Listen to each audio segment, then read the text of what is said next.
Bem, meus amigos do Vale do Ribeiro, estou recebendo com muito prazer o Dr. André Moreira, CRM 96971, para o nosso tradicional bate-papo no Espaço da Saúde.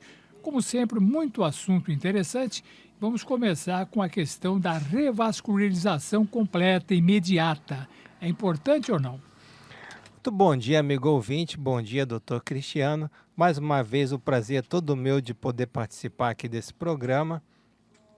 E, como o senhor perguntou, revascularização completa é importante ou não? Esse é um trabalho que foi publicado agora no último Congresso Americano de Cardiologia, o BioVasc, porque eles foram estudar essa comparação. A pessoa teve um infarto. E aí foi lá, fez o cateterismo e viu que tinha 3 artérias entupidas e não só uma. E agora, o que vai fazer? Vai tratar só a artéria culpada do infarto ou vai tratar as 3 artérias de uma vez? E esse estudo investigou essa questão. Estudo BioVasc, para quem quiser depois pesquisar na internet. Dr. Roberto Diletti, que foi o que conduziu o estudo, da Universidade de Roterdã, da Holanda. E esse estudo foi conduzido na Bélgica, Itália, Holanda e Espanha, com 1.525 pacientes.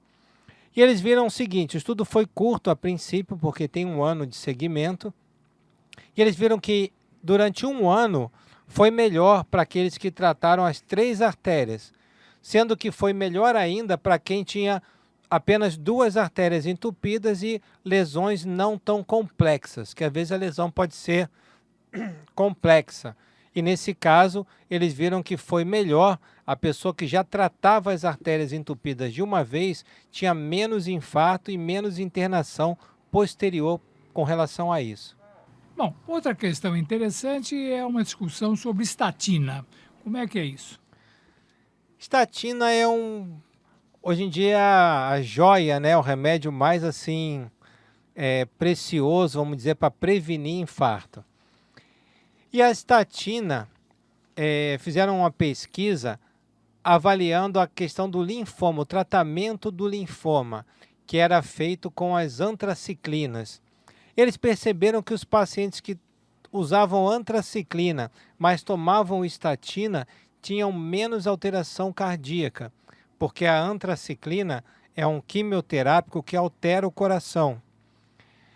E aí o que acontece? Eles foram ver, mas peraí, se as estatinas são boas para o coração, será que ajudaria a minimizar esse efeito da antraciclina? E eles viram que sim. Nesse estudo aqui, é o estudo STOP-CA, que também foi publicado nesse último congresso, e mostrou que realmente os pacientes que tomavam a estatina tiveram 50% menos disfunção no coração do que aqueles que não usavam a estatina. Então tá aí, quem sabe às vezes pode ser uma nova luz para os tratamentos assim na oncologia, né? Quem sabe? A oncologia hoje é uma ciência que cresce muito, principalmente em parceria com a cardiologia. Doutor André, essa notícia para mim é preocupante, né? Insônia e sono curto estão associados a maior risco de infarto no miocárdio. Eu que duro muito pouco, estou enquadrado aí. Como é que é isso? Na realidade não é preocupante só para o senhor não, para mim também. E uma pesquisa também, tudo publicado agora, matéria do último Congresso de Cardiologia americano, né?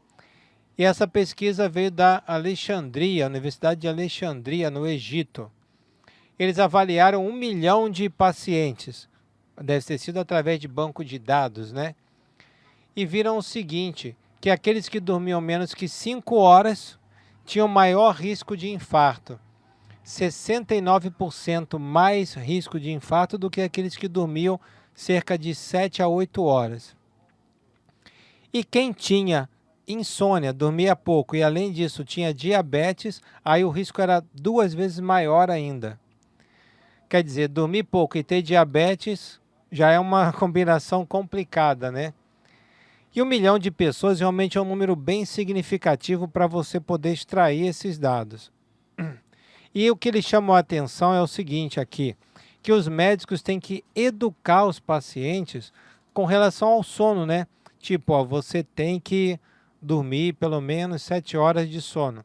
E aqui eles trazem uma faixa de sono que foi, vamos dizer assim, a melhor, de 7 a 8 horas de sono. Isso foi a melhor taxa em relação à redução de eventos. E aqueles que dormiam menos que 5 horas tiveram mais eventos.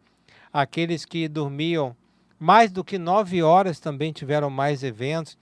Nós já citamos aqui outra vez um trabalho parecido com esse. E a virtude está no meio, então. Isso, sem dúvida nenhuma. Bem, esse assunto também é muito interessante e diz respeito a uma batalha contra o diabetes. Um Sim. guerreiro roxo, o que é isso?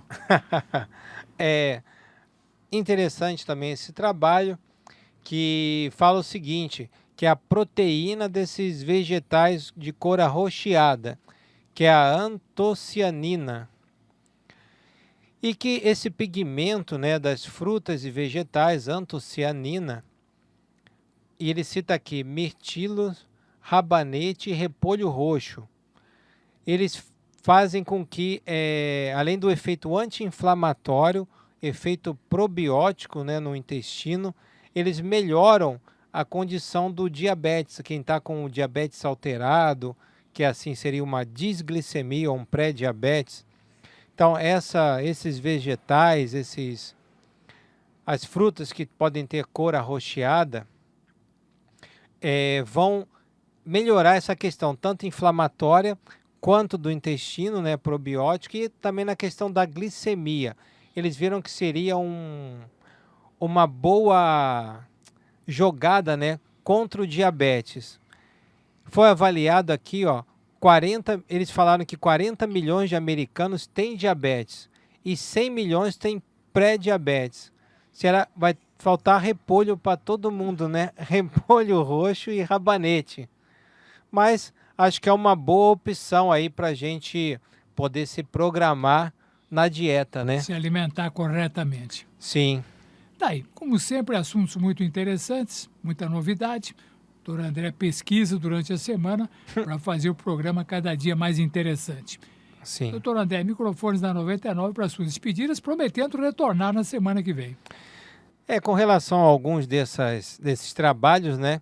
O que chama a atenção é aquele do tratamento, né, completo, você tratar todas as artérias entupidas, é uma coisa bem questionável, porque durante muitos anos a ideia era só tratar a artéria que causou o infarto. Então, esse estudo, sem dúvida, precisa mais tempo para poder mostrar o resultado. Hoje em dia, em qualquer área da medicina, o resultado final, né, que é a mortalidade, infarto ou derrame, isso se vê a longo prazo. Então, 1 ano é muito pouco tempo para poder chegar numa conclusão. Mas é isso. E esses dias eu vi uma coisa interessante, né? Pesquisando um pouco aí sobre esporte, vendo sobre alimentação, eu vi sobre dieta da família Gracie, né? Vi um comentário lá dos lutadores falando que a gente não deve comer pelo paladar, a gente tem que comer pela qualidade dos nutrientes. Eu achei isso muito interessante, eu estou tentando agora implantar essa ideia aqui na minha cabeça, né? Vamos comer pela qualidade dos nutrientes. Então é isso, até semana que vem. Muito obrigado, doutor André Moreira, está de volta na semana que vem.